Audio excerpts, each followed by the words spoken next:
J'ai mangé seul le jour de mon anniversaire, table pour 6. Mon mari, ma meilleure amie, même ma propre sœur ont ignoré les invitations. Ils pensaient que je ne savais rien de la liaison. Le verre de champagne tremblait dans ma main alors que je regardais les photos sur mon téléphone, mon mari Patrice embrassant ma sœur Victoire, portant ma bague en diamant disparue comme un trophée. Autour de moi, le restaurant bourdonnait de célébrations d'anniversaire et de toasts d'anniversaire de mariage, mais tout ce que j'entendais, c'était le silence assourdissant de 5 chaises vides à ma table. 3 heures plus tôt, j'étais entré chez le Chêne Doré avec tant d'espoir. L'hôtesse, Marie, m'avait accueilli avec son sourire chaleureux habituel. Table pour 6, Madame Durand ? Occasion spéciale, avait-elle demandé en ajustant les lisses blancs frais au centre de notre table réservée. J'avais pratiquement rayonné en lui disant que c'était mon 47e anniversaire, que ma famille me rejoindrait pour notre célébration traditionnelle. Patrice apporte le gâteau, lui avais-je dit, incapable de cacher mon excitation. Le framboisier de chez Douceur et Gourmandise, le même endroit où nous avons eu notre gâteau de mariage il y a 15 ans. J'avais mentionné ce gâteau à Patrice 3 fois cette semaine, semant des indices comme des miettes de pain. Chaque fois, il avait hoché la tête distraitement tout en faisant défiler son téléphone. Mais j'avais supposé qu'il écoutait. J'avais toujours supposé qu'il écoutait. Les 20 premières minutes se sont écoulées dans une énergie nerveuse. J'avais arrangé les chaises juste comme il fallait, m'assurant que celle de Victoire soit positionnée là où elle pourrait voir tout le restaurant où elle adorait observer les gens. La chaise d'Elisabeth faisait face à la fenêtre parce qu'elle appréciait la vue sur la rue. Même les places d'Étienne et Hélène avaient été choisies avec soin, assez proches pour entendre les histoires de Patrice, mais assez éloignées de la cuisine pour éviter l'agitation qui rendait Hélène anxieuse. Marie avait apporté des corbeilles de pain et rempli les verres d'eau, ses mouvements devenant plus hésitants à chaque passage. Au 3e remplissage, elle avait commencé à éviter mon regard. Je comprenais. La pitié était écrite sur son visage en lignes professionnelles soignées. Mon téléphone a vibré constamment pendant ces 30 premières minutes. Je m'attendais à ce que le nom de Patrice s'affiche à l'écran, avec des excuses pour les embouteillages ou une urgence professionnelle qui le mettrait en retard de 15 minutes. Au lieu de cela, c'étaient des appels indésirables et des SMS promotionnels. Le silence de ma famille semblait délibéré, calculé. À 19h15, j'ai commandé un verre de vin. À 19h30, je l'ai vidé et j'ai demandé le menu du dîner. Le serveur, Léo, selon son badge, avait des yeux gentils derrière des lunettes cerclées de fil. Il nous servait depuis 3 ans, connaissait nos commandes habituelles, se souvenait que Patrice demandait toujours du beurre supplémentaire avec son pain. Devrions-nous attendre un peu plus longtemps, demanda Léo doucement, faisant semblant d'ajuster les couverts inutilisés tout en jetant des coups d'œil aux chaises vides. Ils sont juste en retard, ai-je répondu, ma voix plus stable que mes mains. Mais même en le disant, les mots semblaient creux. Victoire habitait à 12 minutes et était notoirement en avance pour tout. Elisabeth travaillait à 6 pâtés de maison du restaurant et avait confirmé nos plans 2 fois cette semaine. Patrice avait quitté la maison avant moi, prétendant qu'il devait aller chercher des provisions pour ce soir. Le couple à la table voisine célébrait les fiançailles de leur fille. La jeune femme n'arrêtait pas de faire briller sa bague, des larmes de joie coulant sur ses joues alors que sa mère lui tenait les mains. J'ai touché mon annulaire vide inconsciemment, le même endroit où le diamant de ma grand-mère avait vécu pendant 15 ans jusqu'à ce qu'il disparaisse mystérieusement il y a 3 semaines. Patrice m'avait aidé à fouiller chaque tiroir, chaque poche, chaque coin de notre maison. Son inquiétude avait semblé si sincère. À 20h, le restaurant était en plein rush du dîner. Des familles remplissaient les tables voisines de rires et de conversations animées. Un groupe d'adolescents partageait un énorme gâteau au chocolat, prenant des selfies et se créant des souvenirs. Je les enviais. Un couple âgé se tenait la main à travers leur petite table, finissant les phrases l'un de l'autre après ce qui devait être des décennies ensemble. J'étais assis seul, vérifiant mon téléphone toutes les quelques minutes. Chaque fois que la porte du restaurant s'ouvrait, mon cœur sursautait. Chaque fois que ce n'était pas quelqu'un que je connaissais, un peu plus d'espoir mourait.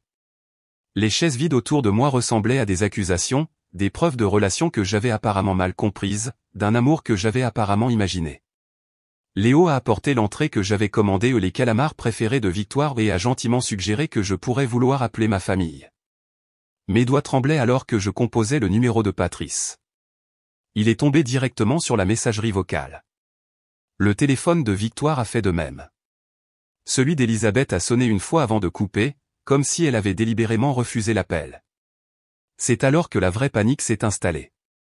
Il ne s'agissait pas d'embouteillage, d'urgence professionnelle ou de plans oubliés. Quelque chose n'allait vraiment pas.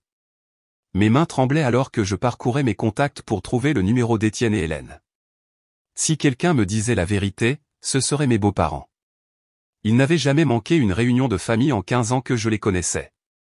Quand Patrice m'avait demandé en mariage, Étienne avait pleuré. Quand nous avions lutté contre l'infertilité, Hélène m'avait soutenu à travers chaque déception.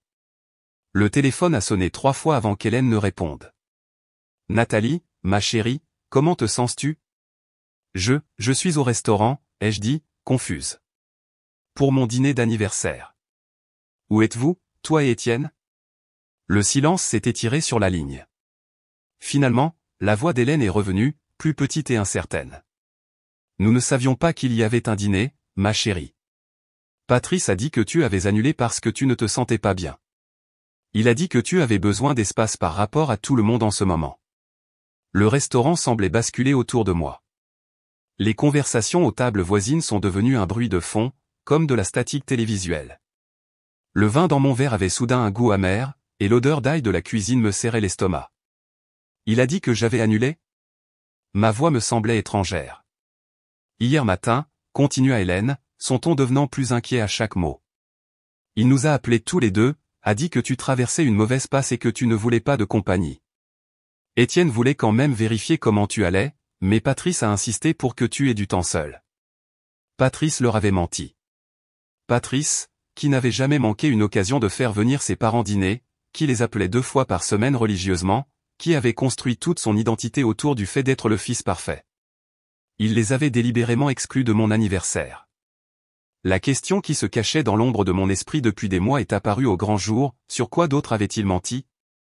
Léo est apparu à côté de ma table, comme s'il avait été convoqué par ma détresse. Sans parler, il a placé un verre de champagne frais à côté de mon dîner intact et un petit morceau de papier plié à côté. Ses yeux ont rencontré les miens avec une intensité qui m'a coupé le souffle. « Il est temps, Madame Durand », a-t-il dit doucement, sa voix portant un poids qui m'a fait comprendre qu'il ne s'agissait pas de service de dîner ou de protocole de restaurant. Mes doigts ont tâtonné le papier, le dépliant lentement comme s'il pouvait contenir un explosif. L'écriture était soignée, délibérée, vérifiez vos téléphones maintenant. J'ai levé les yeux vers Léo, mais il s'était déjà éloigné, me laissant de l'intimité pour ce qui allait se dérouler. Autour de moi, le restaurant continuait son rythme vespéral, tintement de verre, conversation murmurée, le doux jazz jouant en fond sonore. Mais je me sentais isolé en ce moment, suspendu entre mon ancienne vie et la vérité qui attendait sur mon téléphone. Les mains tremblantes, j'ai déverrouillé l'écran. La galerie de photos était ouverte, affichant des images que je n'avais jamais vues auparavant. Mon cœur s'est arrêté, puis a commencé à battre si fort que je pouvais le sentir dans ma gorge. Patrice et Victoire s'embrassant dans ce qui ressemblait à ce même restaurant. La main de Victoire tendue vers l'appareil photo, la bague de ma grand-mère brillant à son doigt comme un phare de trahison. L'horodatage indiquait il y a 2 jours, mardi soir. La même nuit où Victoire avait appelé pour confirmer nos plans d'anniversaire avec cette voix inhabituellement joyeuse. Il y avait plus de photos. Patrice et Victoire entrant dans un hôtel. Patrice et Victoire dans une bijouterie la même boutique où nous avions fait ajuster ma bague des années auparavant. Un reçu pour un dîner romantique pour 2, débité sur la carte de crédit que je vérifiais rarement. Mais c'est l'image finale qui a brisé ce qui restait de mon sang-froid, une capture d'écran de SMS entre Patrice et Victoire planifiant leur soirée ensemble pendant que j'étais assise à la maison, inquiète pour ma bague perdue et excitée par ma fête d'anniversaire. Elle est tellement crédule, avait écrit Victoire. Elle pense toujours qu'elle a perdu sa bague. C'est presque trop facile. La réponse de Patrice m'a glacé le sang. Laisse-la avoir son petit dîner d'anniversaire. Elle restera assise là, seule, et comprendra enfin ce qu'elle signifie pour tout le monde. Ils avaient planifié ça. Pas seulement la liaison, mais la cruauté de ce moment. Ils voulaient que je reste assise ici, entouré de chaises vides, réalisant que les personnes que j'aimais le plus avaient choisi de me blesser de la manière la plus dévastatrice possible. Mais alors que j'étais assise là, regardant les preuves de leur trahison, quelque chose d'inattendu s'est produit. Les larmes que j'avais retenues se sont taries. Les tremblements dans mes mains se sont arrêtés. La femme qui avait passé des mois à trouver des excuses pour des comportements suspects, qui s'était reproché de se sentir paranoïaque, qui s'était convaincu que l'amour signifiait faire confiance même lorsque la confiance semblait insensée. Cette femme avait disparu. À sa place se trouvait quelqu'un que je n'avais pas été depuis des années. Une femme qui savait exactement ce qu'elle valait et ce qu'elle méritait. Il pensait que j'étais faible, prévisible. Le genre à pleurer, à pardonner et à faire comme si rien de tout cela ne s'était produit. Ils avaient oublié qui j'étais avant de devenir leur épouse, leur sœur, leur cible commode. Ils allaient s'en souvenir. J'ai levé les yeux de mon téléphone, cherchant Léo parmi le personnel affairé du restaurant. Il polissait des verres à vin derrière le bar, ses mouvements méthodiques et calmes, comme s'il n'avait pas juste livré des preuves qui détruiraient mon mariage. Quand nos regards se sont croisés à travers la salle à manger, il a fait le plus léger des hochements de tête. Pas de sympathie, pas de pitié. Juste la reconnaissance d'un travail accompli. L'histoire de la façon dont Léo est devenu mon allié improbable a commencé il y a 8 jours, bien que les graines aient été semées des mois plus tôt. J'avais commencé à remarquer des choses. De petites incohérences qui, prises individuellement, ne signifiaient rien, mais qui, ensemble, formaient un schéma que je ne pouvais ignorer. Le téléphone de Patrice face contre table pendant le dîner. Victoire déclinant mes appels, puis envoyant des SMS des heures plus tard avec des excuses élaborées. La façon dont les conversations s'arrêtaient quand j'entrais dans une pièce, remplacées par des sourires trop vifs et des changements soudains de sujet. Mardi après-midi dernier, je faisais des courses en ville quand j'ai décidé de m'arrêter chez le Chêne Doré. Pas pour déjeuner, mais parce que j'avais besoin de voir Léo. Il était devenu plus que notre serveur au fil des ans. Il était un élément incontournable de nos célébrations familiales, quelqu'un qui se souvenait des anniversaires, demandait des nouvelles des promotions et remarquait quand quelqu'un manquait à notre groupe habituel. Je l'avais trouvé en train de dresser les tables pour le service du soir, ses mouvements précis créant des couverts parfaits avec une efficacité militaire. Le restaurant était presque vide dans cet espace calme entre le déjeuner et le dîner, la lumière du soleil filtrant à travers les hautes fenêtres et attrapant des grains de poussière dans des rayons dorés. « Madame Durand » avait-il dit en levant les yeux avec une surprise sincère. « Pas de réservation aujourd'hui ? Léo, j'ai besoin de vous demander quelque chose, avais-je commencé, ma voix à peine plus qu'un murmure. Les mots semblaient ridicules alors que je me préparais à les prononcer, comme quelque chose d'un roman d'espionnage plutôt que de ma vie ordinaire. Avez-vous vu Patrice ici récemment ? Sans moi. Ses mains s'étaient immobilisées sur les couverts. Dans cette pause, j'ai vu la réponse avant qu'il ne parle. Madame Durand, je... S'il vous plaît, l'avais-je interrompu. Je sais comment cela sonne. Je sais que j'ai probablement l'air paranoïaque, ou jalouse, ou instable. Mais j'ai besoin de savoir. Léo avait posé les fourchettes qu'il arrangeait et m'avait regardé directement, vraiment regardé, d'une manière qui m'a fait comprendre qu'il avait observé, remarqué, assemblé des pièces, tout comme moi. La semaine dernière, avait-il dit prudemment. Jeudi soir. Il était ici. Avec votre sœur. La confirmation m'a frappé comme de l'eau froide, même si je m'y attendais. Était-il, je veux dire, semblait-il. Ils n'agissaient pas comme des beaux-frères et belles-sœurs, avait dit Léo doucement. J'ai servi assez de couple pour connaître la différence entre un dîner de famille et autre chose. J'avais fermé les yeux, sentant le restaurant tourner légèrement autour de moi. Quand je les ai rouverts, Léo me regardait toujours avec ses yeux gentils et intelligents qui avaient servi notre famille pendant des années. J'ai besoin de preuves, avais-je murmuré. Je sais que cela me fait paraître calculatrice, mais j'ai besoin d'être sûr. J'ai besoin de preuves. Léo avait jeté un coup d'œil au restaurant vide, puis avait tiré une chaise à la table qu'il dressait. Asseyez-vous, Madame Durand. Laissez-moi vous dire ce que j'ai observé. Au cours des 20 minutes suivantes, Léo avait brossé un tableau qui avait brisé toutes les excuses que j'avais trouvées pour leur comportement. Il les avait vus ici 3 fois au cours du mois dernier, toujours les mardis soirs, quand j'avais mon club de lecture. Ils avaient demandé la banquette du coin, la même où Patrice m'avait demandé en mariage des années auparavant. Victoire avait porté des bijoux différents à chaque fois, des pièces que je n'avais jamais vues auparavant. Mardi dernier, elle portait une bague en diamant, avait dit Léo, sa voix prudente. Belle pièce. Semblait ancienne. La bague de ma grand-mère. Celle que j'avais signalée manquante à notre compagnie d'assurance. Je ne peux pas simplement espionner les clients, avait continué Léo.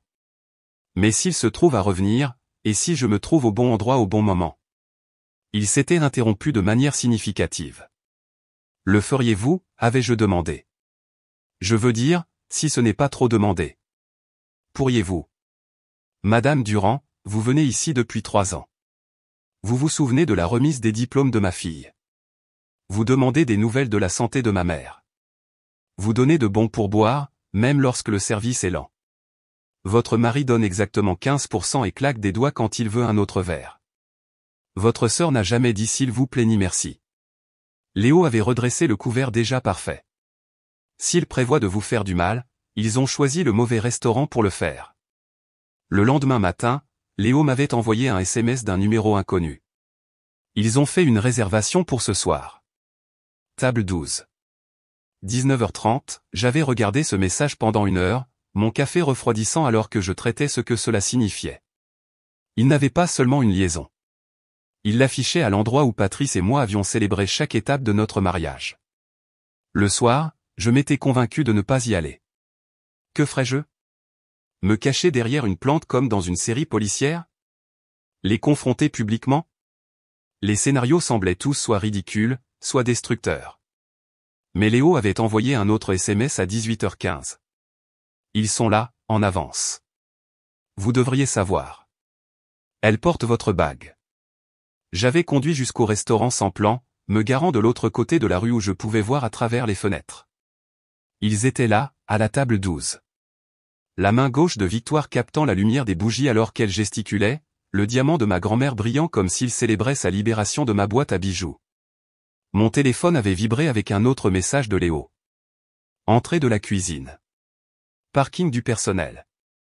Je peux vous faire entrer si vous voulez voir par vous-même. Je m'étais retrouvé à franchir la porte de derrière du chêne doré comme un personnage dans l'histoire de quelqu'un d'autre. Léo m'avait donné un tablier de serveur et m'avait indiqué le poste de service qui offrait une vue dégagée sur la table 12. Ils ne peuvent pas vous voir d'ici, avait-il murmuré. Mais vous pouvez tout entendre. Victoire était au milieu d'une phrase quand j'ai tendu l'oreille. Pense que je suis au cours de yoga. Elle est tellement confiante. C'est presque triste. Elle croit tout. Patrice avait répondu en coupant son steak avec une précision agressive. Hier, elle m'a remercié de l'avoir aidé à chercher cette bague. M'a réellement remercié. Ils avaient ri ensemble, le son sec et cruel dans l'atmosphère intime du restaurant. D'autres clients avaient jeté un coup d'œil dans leur direction, se demandant peut-être ce qui était si amusant. Parfois, je pense qu'elle sait, avait dit Victoire en faisant tourner la bague autour de son doigt. Comme si elle nous testait, attendant de voir jusqu'où nous irons. Nathalie n'a pas le cran pour la confrontation, avait répondu Patrice. Elle trouvera des excuses pour nous jusqu'à ce que nous soyons prêts à arrêter de jouer. Léo était apparu à côté de moi avec un petit appareil que je n'avais pas remarqué auparavant, la tablette du système de sécurité du restaurant. Audio et vidéo, avait-il murmuré. J'y ai accès pour des raisons de sécurité. Cela compte comme de la sécurité, n'est-ce pas? J'avais hoché la tête, incapable de parler alors que je regardais mon mari donner à ma sœur des bouchées de dessert avec la même fourchette qu'il avait utilisée pour me donner du gâteau le jour de notre mariage. Les enregistrements avaient tout capturé, leur plan d'utiliser ma carte de crédit pour un week-end, leur discussion sur les amis à qui ils diraient en premier quand ils avoueraient, leur cruauté désinvolte à propos de ma prétendue naïveté. Léo avait tout transféré dans un dossier sécurisé sur mon téléphone, ainsi que des photos prises sous plusieurs angles et des eurodatages qui prouvaient que ce n'était pas leur premier dîner romantique. La réservation d'hôtel est à votre nom, avait dit Léo alors que nous les regardions se préparer à partir. Je les ai entendus en discuter. La même carte que vous avez enregistrée ici. La trahison avait des couches que je découvrais encore. Non seulement ils avaient une liaison, mais ils la finançaient avec mon argent et se moquaient de ma stupidité tout en portant mes bijoux. Alors que Patrice et Victoire avaient quitté le restaurant cette nuit-là, Léo m'avait tendu une petite enveloppe. À l'intérieur se trouvait un reçu pour leur dîner, débité sur la carte que je leur avais donnée des années auparavant pour les urgences familiales, et un mot de son écriture soignée, vous méritez mieux que des gens qui célèbrent le fait de vous faire du mal. Maintenant, assise à ma table d'anniversaire avec les preuves brûlant dans mon téléphone, je comprenais pourquoi Léo avait eu l'air si déterminé quand il avait placé ce verre de champagne à côté de mon assiette. Il n'avait pas seulement rassemblé des preuves de leur liaison, il avait documenté leur plan de m'humilier ce soir, leur attente que je reste assise ici seule pendant qu'ils célébraient ailleurs. J'ai attiré l'attention de Léo et j'ai articulé « merci » à travers la salle à manger. Il m'avait donné plus que des preuves, Il m'avait donné le cadeau de savoir exactement qui étaient ces gens quand il pensait que personne ne regardait. Cette connaissance valait plus que n'importe quel cadeau d'anniversaire que j'ai jamais reçu. Mon téléphone a vibré avec un SMS du même numéro inconnu. Quoi que vous décidiez de faire ensuite, Madame Durand, vous n'êtes pas seule dans cette épreuve. Pour la première fois depuis des mois, j'ai souri. Ce sourire est resté sur mes lèvres alors que je quittais le restaurant. Le dernier SMS de Léo brillait encore sur mon écran. L'air frais du soir m'a frappé le visage alors que je sortais sur le trottoir, et pour la première fois depuis des mois, j'ai eu l'impression de pouvoir respirer correctement. Le poids de l'incertitude s'était levé, remplacé par quelque chose de plus vif, de plus net, une clarté absolue. Je me suis assise dans ma voiture sur le parking du restaurant, la clé dans le contact mais le moteur éteint. L'horloge numérique du tableau de bord indiquait 21h47. Mon anniversaire était presque terminé, mais la vraie célébration ne faisait que commencer. J'ai fait défiler les preuves que Léo avait transférées sur mon téléphone, 23 photos, 4 enregistrements audio et une piste papier de trahison financière qui brossait un tableau si complet qu'il pourrait être accroché dans une galerie intitulée « Comment détruire un mariage en 3 étapes faciles ». L'enregistrement le plus accablant ne durait que 47 secondes. La voix de Patrice, désinvolte et confiante, elle ne vérifiera jamais les relevés de carte de crédit. Je gère toutes les finances. Elle ne sait même pas comment se connecter à notre application bancaire. Le rire de Victoire en réponse était comme du verre brisé. Ils avaient tort sur ce point aussi. J'ai ouvert notre compte bancaire joint sur mon téléphone ou l'application que Patrice pensait que je ne connaissais pas. 3 mois de dépenses suspectes me fixaient, dîners romantiques dans des restaurants où je n'étais jamais allé, séjours à l'hôtel pendant mes conférences professionnelles, même un achat dans une bijouterie datée du lendemain du jour où j'avais signalé la disparition de ma bague. Ils étaient si confiants dans mon ignorance qu'ils n'avaient même pas essayé de le cacher. Mes doigts se sont déplacés sur l'écran du téléphone avec une précision chirurgicale. D'abord, un SMS de groupe à eux 3, j'espère que votre soirée en valait la peine. J'ai regardé le message être envoyé, puis presque immédiatement, 3 points sont apparus sous le nom de Patrice, puis celui de Victoire, puis celui d'Elisabeth. Tous tapaient frénétiquement, probablement en train de concocter des mensonges élaborés ou des excuses désespérées. J'ai éteint le téléphone avant qu'aucun de leurs messages ne puisse arriver. Le trajet jusqu'à la maison a duré 12 minutes à travers des rues de banlieue calmes, bordées de maisons où d'autres familles s'installaient probablement pour la soirée, enfants mis au lit, couples partageant des conversations nocturnes, grands-parents appelant pour dire bonne nuit. Des familles normales avec des problèmes normaux et un amour normal. J'avais oublié à quoi ressemblait la normalité. Notre maison était sombre, à l'exception de la lumière du Porsche que Patrice avait installé l'année dernière pour ma sécurité. Même ses gestes attentionnés me semblaient maintenant souillés. S'était-il sincèrement soucié de mon bien-être, ou était-ce la culpabilité se manifestant par une surprotection? À l'intérieur, j'ai contourné ma station de recharge de téléphone portable et je suis allé directement au téléphone fixe de la cuisine, le téléphone démodé dont Patrice se plaignait toujours mais que j'avais insisté pour garder. Et s'il y a une urgence et que les antennes relais sont en panne, avais-je argumenté. Ce soir, j'étais reconnaissante de ma paranoïa. Étienne a répondu à la 2e sonnerie. Nathalie, tout va bien? Il est presque 22 heures.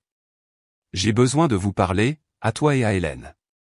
Êtes-vous tous les deux disponibles? Bien sûr, ma chérie. Laisse-moi chercher Hélène. Tu as l'air bouleversée. La voix d'Hélène s'est jointe à la ligne un instant plus tard, essoufflée d'avoir couru au téléphone. Qu'est-ce qui ne va pas, ma chérie? Patrice a dit que tu ne te sentais pas bien aujourd'hui. Que tu avais annulé ton dîner d'anniversaire parce que tu avais une de tes crises. Le mot « crise » m'a frappé comme un coup physique. Quelle crise? Il s'inquiétait pour toi, a continué Hélène, son inquiétude maternelle évidente même à travers le téléphone. A dit que tu étais paranoïaque ces derniers temps, que tu imaginais des choses, que tu te mettais en colère pour rien. Il nous a demandé de te laisser de l'espace jusqu'à ce que tu te sentes mieux.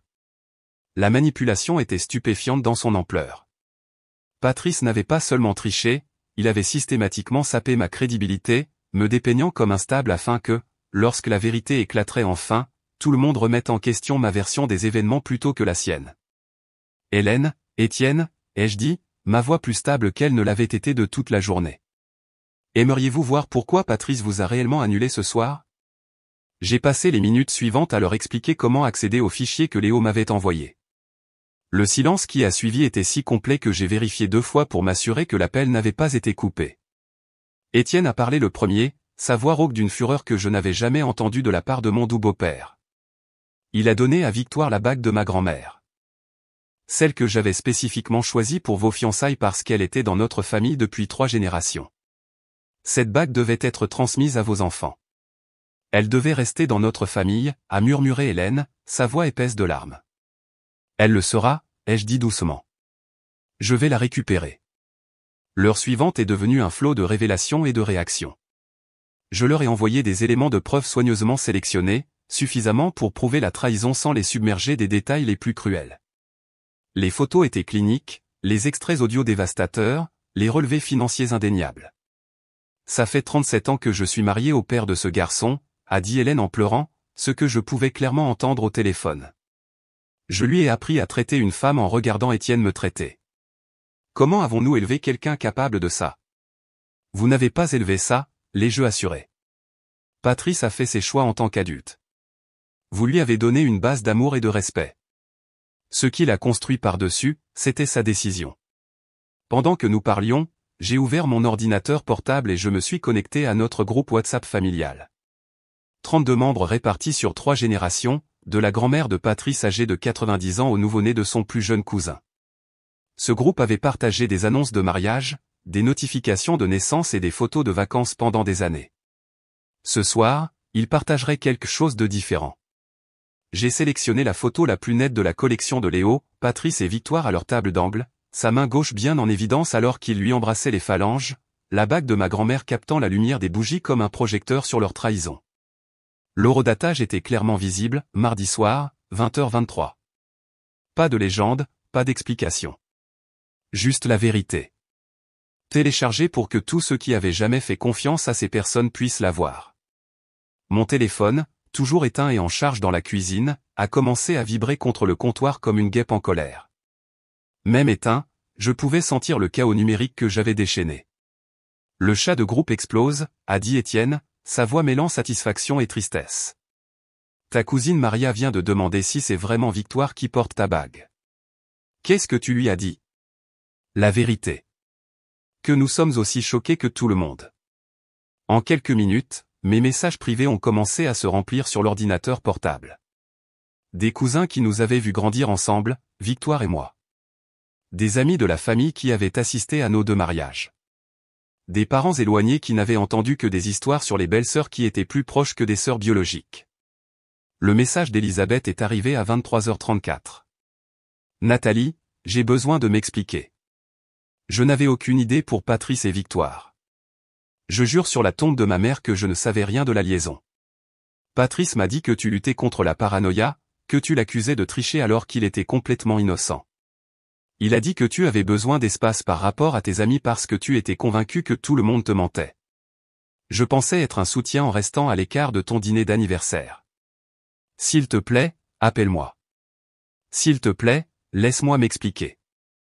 J'ai regardé son message pendant un long moment, ressentant quelque chose qui n'était pas tout à fait du pardon, mais pas non plus de la haine. Elisabeth avait aussi été manipulée, transformée en complice involontaire de mon isolement. Patrice nous avait tous joués, utilisant notre amour les uns pour les autres comme des armes les uns contre les autres. Mais la manipulation était toujours un choix. Elisabeth aurait pu m'appeler directement au lieu de croire la parole de Patrice. Elle aurait pu faire confiance à nos 20 ans d'amitié plutôt qu'à ses récentes affirmations. Elle aurait pu se présenter quand même, juste pour être sûre. Elle ne l'a pas fait. La maison me semblait différente autour de moi alors que je fermais l'ordinateur portable et que je rallumais enfin mon téléphone. 73 appels manqués. 112 SMS. Des messages vocaux qui prendraient probablement des heures à écouter. L'avalanche numérique que j'avais déclenchée prenait encore de l'ampleur, et j'étais la seule à me tenir en sécurité au-dessus. Pour la première fois depuis des mois, je me sentais puissante. Pas cruelle, pas vindicative. Mais puissante, de la manière qui vient d'une honnêteté absolue dans un monde construit sur des mensonges. Ils m'avaient tous sous-estimé. Patrice, Victoire, Elisabeth. Même moi-même. Ils avaient oublié que les personnes les plus silencieuses voient souvent le plus, et que les personnes les plus confiantes se battent le plus fort lorsque cette confiance est brisée. Demain apporterait des confrontations, des décisions, et probablement plus de larmes. Mais ce soir était à moi. Je me suis réveillé à l'aube au son de la clé de Patrice dans la porte d'entrée. 23 heures s'étaient écoulées depuis que j'avais téléchargé cette photo. 23 heures de guerre numérique qui m'avaient gardé étonnamment calme. J'avais mieux dormi que depuis des mois, le poids des secrets enfin levé de mes épaules. De la fenêtre de ma chambre, je l'ai regardé sortir en titubant de sa voiture, la même voiture qu'il prétendait être au garage mardi dernier, quand Victoire était censée l'avoir emmené au travail. Un autre mensonge dans une forteresse construite à partir d'eux. Ses vêtements étaient froissés, ses cheveux en désordre, et même du deuxième étage, je pouvais voir l'épuisement gravé sur ses épaules. Il avait passé la nuit quelque part, probablement dans l'appartement de Victoire, essayant de coordonner leur stratégie de gestion des dégâts. J'ai presque eu pitié d'eux, se démenant pour contenir un désastre qu'ils avaient créé avec leur propre arrogance. J'ai fait du café et je me suis assise à la table de la cuisine, me positionnant avec une vue dégagée sur la porte d'entrée. La lumière du matin filtrant à travers notre baie vitrée semblait différente, plus propre en quelque sorte, comme si la vérité avait effacé des années de crasse accumulées. Le sifflement de Patrice a commencé avant même qu'il n'atteigne la cuisine, une mélodie fausse qui me crispait les nerfs. Il est entré avec une désinvolture exagérée, le téléphone déjà à la main, faisant défiler ce que je supposais être des messages désespérés de gestion des dégâts. « Bonjour, chérie », a-t-il dit sans lever les yeux, sa voix portant cette légèreté pratiquée qu'il utilisait quand il mentait. « Où étais-tu la nuit dernière ?» J'ai essayé d'appeler, mais c'est tombé directement sur la messagerie vocale. L'audace était stupéfiante. Il allait faire comme si rien de tout cela ne s'était produit, agir comme si les révélations de la soirée précédente n'étaient qu'une invention de l'imagination de tout le monde. J'ai fait glisser mon téléphone sur l'îlot de cuisine sans un mot, la galerie de photos déjà ouverte sur les preuves soigneusement documentées de Léo. Puis je me suis levé et je suis parti, comptant chaque pas avec une précision délibérée. 2, 3. Le vaisselier en porcelaine de ma grand-mère, hérité de 3 générations de femmes qui n'avaient jamais eu à remettre en question la fidélité de leur mari. 7, 8, 9. Le réfrigérateur couvert de nos photos de vacances, des souvenirs que je comprenais maintenant être principalement de la fiction. 12, 13, 14. Au 12e pas, j'ai entendu sa brusque inspiration, un son comme de l'air aspiré d'un pneu crevé. Au 15e pas, sa tasse de café a heurté le sol de la cuisine avec un fracas de céramique qui a semblé résonner dans toute la maison. Tu as envahi ma vie privée.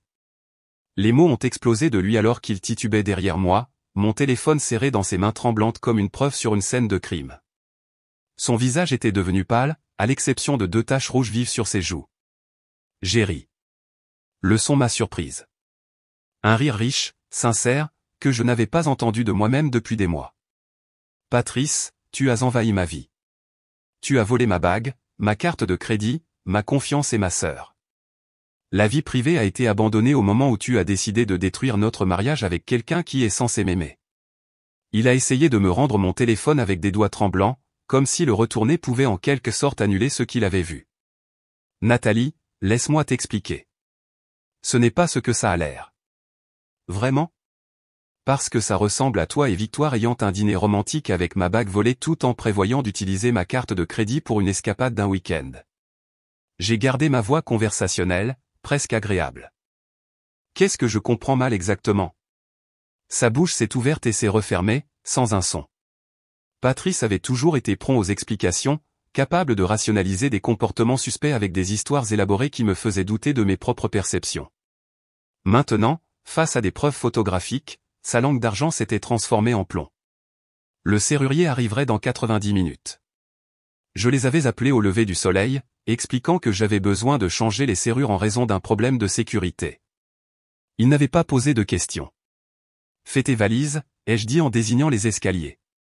Prends seulement ce qui t'appartient. Tu ne vis plus ici. La transformation a été immédiate et prévisible. Le choc est devenu déni. Le déni est devenu colère. La colère est devenue négociation désespérée.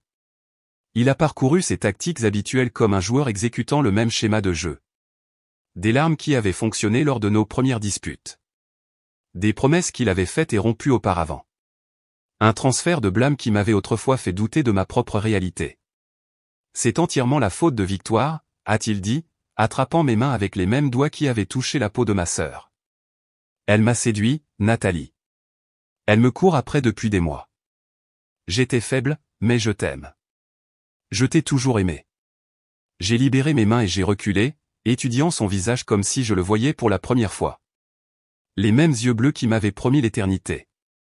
La même bouche qui avait murmuré de doux mensonges. La même expression qu'il avait portée en m'aidant à chercher ma bague disparue. Tu as raison sur une chose. Tu es faible, ai-je dit.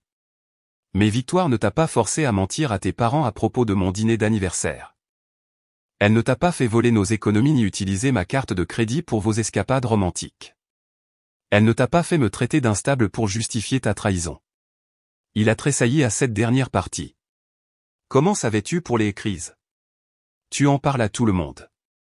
La façon dont tu as systématiquement détruit ma crédibilité pour que les gens remettent en question ma santé mentale au lieu de ta fidélité. J'ai souri à nouveau, et cette fois, ce n'était pas agréable. Tu m'as sous-estimé, Patrice. Tu as oublié que faire confiance ne signifie pas être stupide. Une portière de voiture a claqué à l'extérieur, suivie de pas précipités sur notre perron. Victoire. Pile à l'heure. Elle avait probablement appelé Patrice toute la matinée, planifiant leur stratégie, décidant qui dirait quoi et comment il minimiserait les dégâts. Elle est entrée sans frapper, un privilège qu'elle avait gagné en tant que ma belle-sœur et qu'elle était sur le point de perdre en tant que ma traîtresse. Son mascara avait coulé, ses cheveux étaient décoiffés, et la bague de ma grand-mère brillait toujours à son doigt comme un phare de son égoïsme. Nathalie, s'il te plaît, a-t-elle commencé, sa voix portant le même ton suppliant qu'elle utilisait enfant lorsqu'elle était prise en train de voler des biscuits. Je ne voulais pas que ça aille aussi loin. C'est juste arrivé. Je l'ai regardé, vraiment regardé, voyant clairement pour peut-être la première fois depuis des années. Cette femme m'avait tenu pendant que je pleurais à propos de mes problèmes de mariage, m'avait écouté m'inquiéter du comportement distant de Patrice, m'avait réconforté quand je pensais que je perdais la tête à cause de petites trahisons que je ne pouvais pas prouver. Tu portais la bague. J'ai cherché dans toute la maison, ai-je dit, ma voix stable malgré la fureur qui montait dans ma poitrine. Tu m'as laissé sangloter sur ton épaule en pensant que je l'avais perdue. Tu m'as réconforté tout en portant la preuve de ta trahison. C'était juste. Commença-t-elle. Juste quoi, les jeux interrompus. Amusant? Pratique? Avez-vous ri de ça avec lui? De ma stupidité? De la facilité avec laquelle il était de me tromper? Son silence était une réponse suffisante.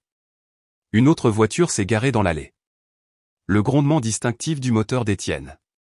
Ils avaient conduit toute la nuit, comme je m'y attendais. La confrontation était sur le point de devenir une affaire de famille. Étienne est entré le premier par la porte, son visage habituellement doux durci par une colère que je n'avais jamais vue auparavant. Derrière lui, Hélène avait l'air d'avoir vieilli de 10 ans en une nuit, ses yeux rouges et gonflés d'avoir pleuré. Sans un mot, Étienne s'est dirigé directement vers Patrice et l'a giflé au visage. Pas une gifle théâtrale de film, mais la vraie chose. Sèche, choquante et absolument définitive. Le son a claqué dans la cuisine comme un coup de feu. Patrice a titubé en arrière, une main appuyée sur sa joue rougie, la bouche ouverte de choc. En 15 ans de mariage, je n'avais jamais vu personne lever la main sur lui. Ça, c'est pour la bague, a dit Étienne doucement. La bague de ma grand-mère. Qui devait rester dans notre famille?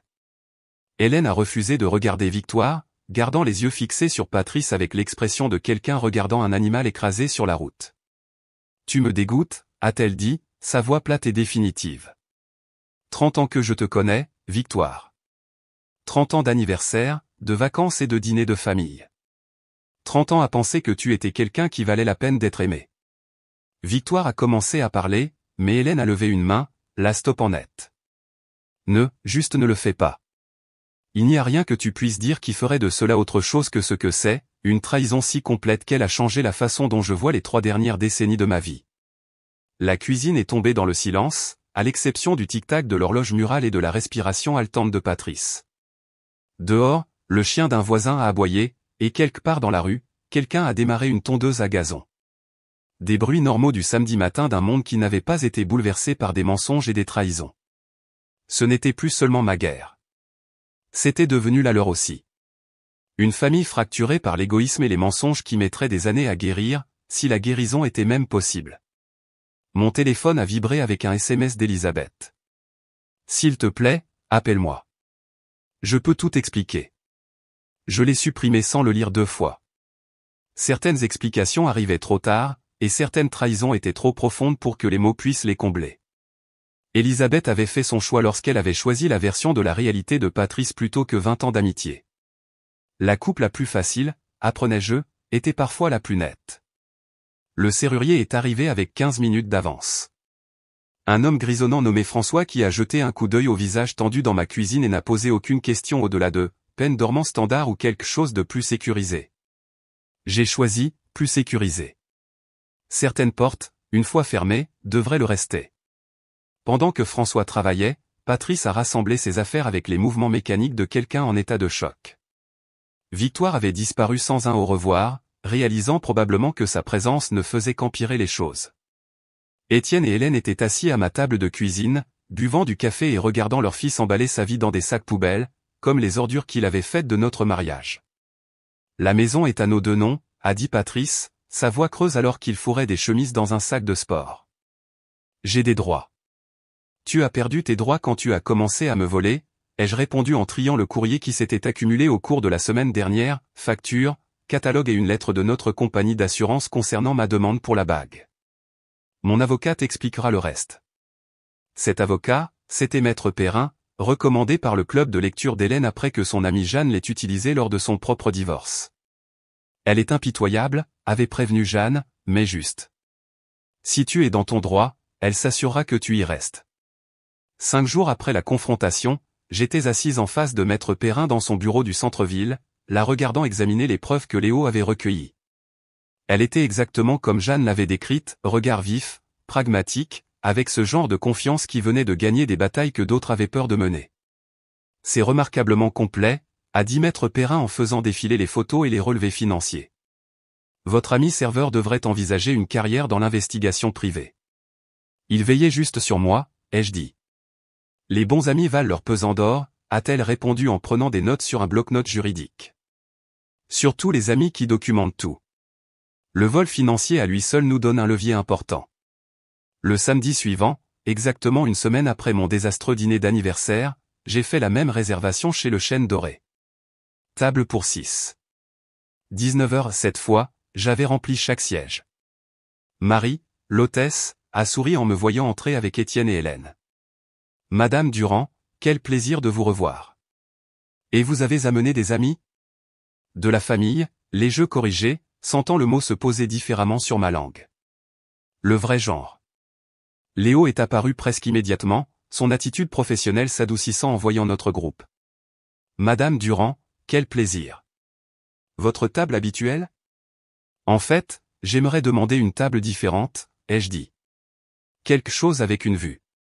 Il a compris immédiatement, nous conduisant à une table près de la fenêtre où je pouvais voir la rue, les gens qui passaient, le monde continuant de tourner malgré le tremblement de terre qui avait secoué ma vie. Le 4e membre de notre groupe était Maître Perrin, qui avait accepté de se joindre à nous après avoir finalisé les papiers du divorce. Elle était plus petite que je ne l'avais imaginé, avec des cheveux parsemés d'argent et des yeux qui ne manquaient rien. J'espère que cela ne vous dérange pas de mêler affaires et plaisir, ai-je dit alors qu'elle prenait place. Je trouve que les meilleures affaires se font souvent autour d'un bon repas, a-t-elle répondu en acceptant le menu que Léo lui offrait.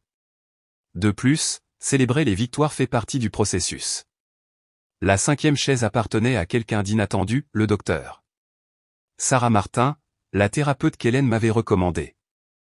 Je la voyais 2 fois par semaine, démêlant 15 ans de manipulation émotionnelle et redécouvrant qui j'étais sous la reconstruction minutieuse de mon identité par Patrice. Il est important d'avoir des témoins de votre croissance, avait dit le docteur Martin lorsque je l'avais invité.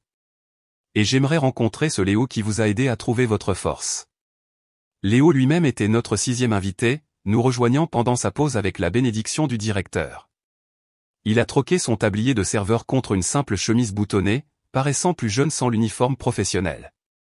Je n'ai jamais été un invité à dîner dans mon propre restaurant auparavant, a-t-il admis en s'installant sur la chaise à côté du docteur Martin. Vous n'avez jamais aidé à résoudre un mariage auparavant non plus, ai-je répondu.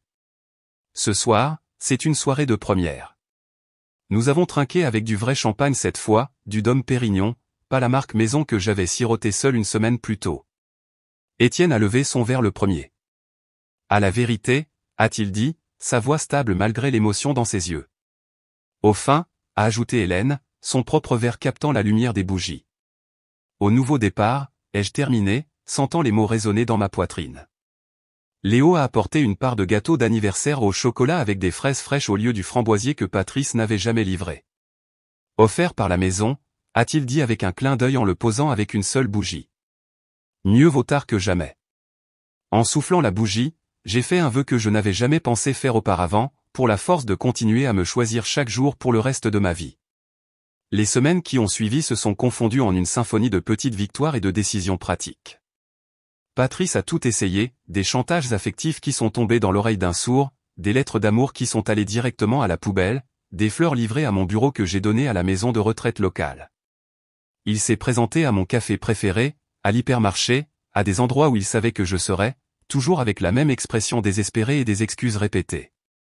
J'ai fait une erreur, disait-il, comme si la trahison était quelque chose qui arrivait accidentellement, comme renverser du café ou oublier un anniversaire. Tu as fait un choix, répondais-je en passant devant lui comme s'il était un étranger demandant son chemin vers un endroit où je n'étais jamais allé. J'ai bloqué son numéro, fermé nos comptes joints et gelé les cartes de crédit. Chaque étape pratique ressemblait à une mue, révélant quelque chose de plus fort en dessous. La femme qui s'était autrefois excusée d'exister apprenait à prendre sa place sans demander la permission. La confrontation avec Victoire a eu lieu 3 semaines plus tard, au Monoprix de la 5e avenue. J'avais fait des courses pour le dîner, apprenant enfin à cuisiner pour une personne au lieu de toujours préparer des repas pour deux. Elle était dans le rayon des fruits et légumes, paraissant plus mince que dans mon souvenir, sa confiance habituelle remplacée par quelque chose qui ressemblait à de la peur. Elle m'a vu la première, son visage passant par des émotions que je ne pouvais pas lire. Quand nos regards se sont croisés à travers l'étalage de pommes, je me suis dirigé directement vers elle, la main tendue. Ma bague, ai-je dit simplement. Elle a regardé autour d'elle comme si elle espérait que quelqu'un la sauverait de la conversation. Le rayon des fruits et légumes continuait son agitation du samedi après-midi autour de nous, famille choisissant des légumes, couple débattant du dîner, enfants mendiant des bonbons. Des gens normaux vivant des vies normales. Nathalie, je. La bague, Victoire. Elle l'a enlevée sans un mot de plus, le visage rouge de honte et de colère. Le diamant me semblait plus lourd que dans mon souvenir, alourdi par les mensonges auxquels il avait participé. Je suis allé directement de l'hypermarché au crédit municipal de l'avenue de Clichy, où un homme mince aux yeux gentils m'a offert plus que ce à quoi je m'attendais. Les bijoux de culpabilité se vendent toujours moins cher que les bijoux d'amour, a-t-il dit avec un sourire entendu. Mais cette pièce a de bonnes bases. Quelqu'un la chérira comme il se doit. J'ai utilisé l'argent pour les frais de justice et une escapade d'un week-end en Normandie avec Étienne et Hélène, ma vraie famille, ceux qui n'avaient jamais menti pour protéger un mensonge. Nous avons séjourné dans une chambre d'hôte tenue par une femme qui avait divorcé 2 fois et s'était mariée 3 fois. La 3e fois, c'est la bonne, m'a-t-elle dit au petit déjeuner. Mais la première fois qu'on est seul, c'est magique. Victoire a quitté la région dans le mois, selon le réseau de ragots familiaux qui était devenu mon improbable service de renseignement. Hélène m'a dit qu'elle n'avait même pas assisté à son propre dîner d'adieu. Les quelques amis qui lui restaient étaient trop dégoûtés pour se présenter. Qu'elle mange seule, a dit Hélène avec une satisfaction sinistre. Maintenant, elle sait ce que ça fait. Mais je n'ai ressenti aucune satisfaction dans l'isolement de Victoire, aucun plaisir dans sa douleur. J'avais transformé ma propre douleur en quelque chose de plus précieux, la paix, la clarté et la connaissance durement acquise que je pouvais survivre à tout temps que je n'avais pas à le survivre en prétendant que cela n'arrivait pas. Je n'ai pas crié, ni cassé de vaisselle, ni crevé de pneus. Je n'avais pas besoin de gestes spectaculaires ni de scènes publiques. Je leur ai juste montré exactement qui ils étaient. Et ce faisant, j'ai découvert qui je pouvais être sans eux. Cette découverte valait plus que n'importe quel mariage que j'avais perdu. La découverte qui définirait le reste de ma vie valait plus que n'importe quel mariage que j'avais perdu. 3 mois plus tard, alors que j'étais assise dans mon bureau à domicile fraîchement rénové, je pouvais voir cette vérité clairement. La pièce avait été le bureau de Patrice auparavant, boiserie sombre, meubles en cuir qui sentaient son eau de Cologne, étagère garnie de livres qu'il avait achetés pour impressionner les visiteurs mais jamais lus. Maintenant, c'était la mienne. Mur blanc lumineux, un bureau debout près de la fenêtre et des plantes qui recevaient réellement la lumière du soleil. Mais la pièce maîtresse n'était pas mon nouvel ordinateur ni les certificats de mes cours d'écriture en freelance. C'était un simple cadre noir accroché au-dessus de mon bureau, contenant un petit morceau de papier avec 4 mots écrits de la main soignée de Léo, vérifiez vos téléphones maintenant. Cette note était arrivée au moment exact où j'en avais le plus besoin. Non seulement l'information qu'elle contenait, mais le rappel que quelqu'un, quelque part, prêtait attention à ma douleur et avait choisi d'agir. Elle représentait la première communication honnête que j'avais reçue depuis des mois, peut-être des années. Pas d'enrobage, pas d'évasion douce, pas de mensonge bien intentionné pour protéger mes sentiments. Juste la vérité, livrée avec une précision chirurgicale. Je l'avais fait encadrer par un professionnel 2 semaines après la finalisation du divorce, la traitant avec le respect que d'autres personnes réservaient au diplôme ou au portrait de famille. En dessous, de ma propre écriture soignée, j'avais ajouté une ligne qui était devenue mon mantra quotidien, n'attendez pas qu'ils se souviennent de vous. Rappelez-leur qui vous êtes. Parfois, je me surprenais à regarder ces mots, me souvenant de la femme qui s'était assise seule à la table 6, espérant toujours que ces traîtres franchiraient la porte du restaurant avec un gâteau et des excuses. Elle me semblait maintenant un personnage de l'histoire de quelqu'un d'autre. Sympathique, mais étrangère. Comme lire sur le malheur d'une inconnue dans le journal.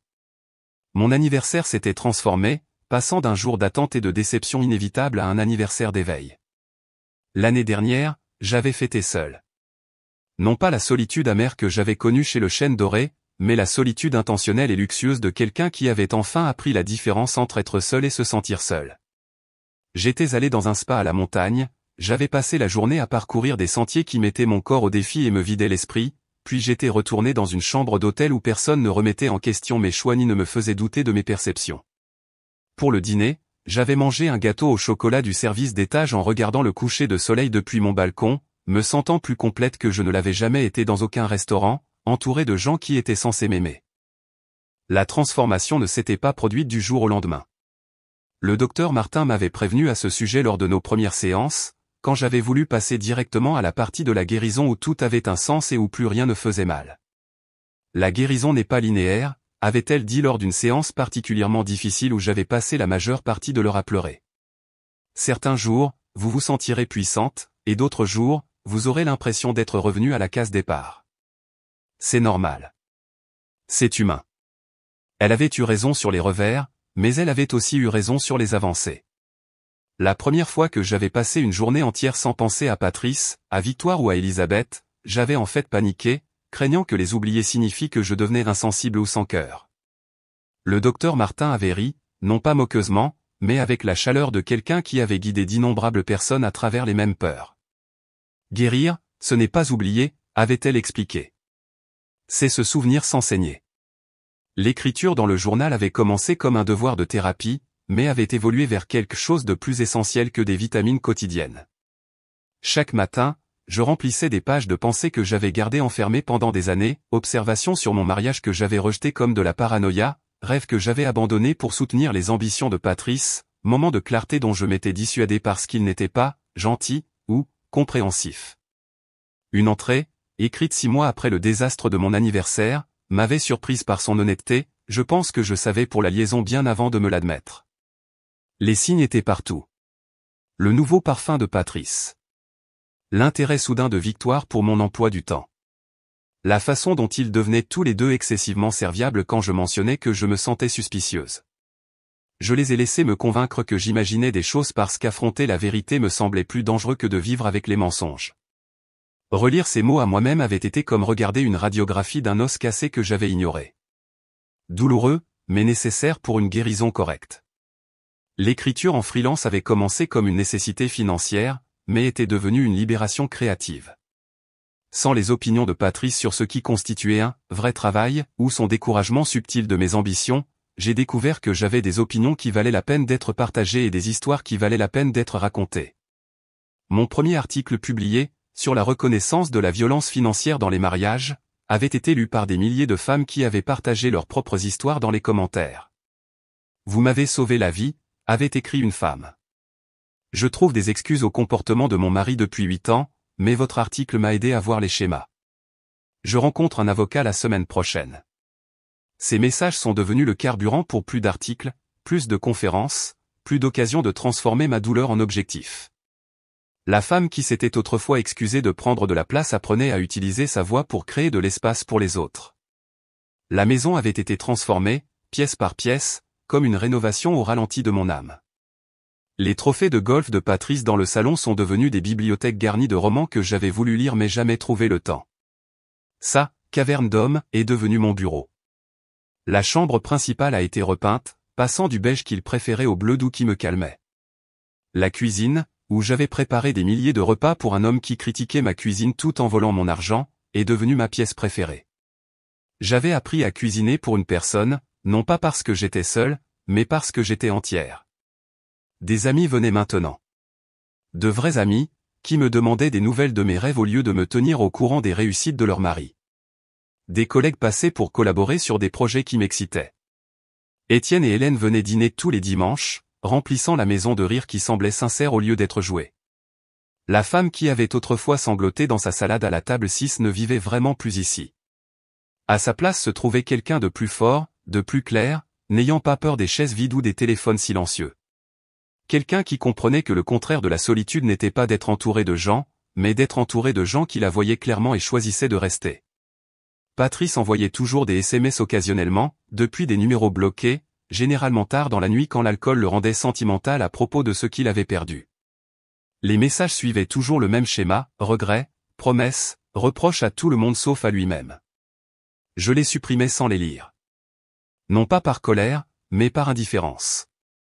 Ces mots avaient perdu leur pouvoir de me blesser au moment où j'avais cessé de croire qu'ils contenaient une quelconque vérité digne d'être prise en considération.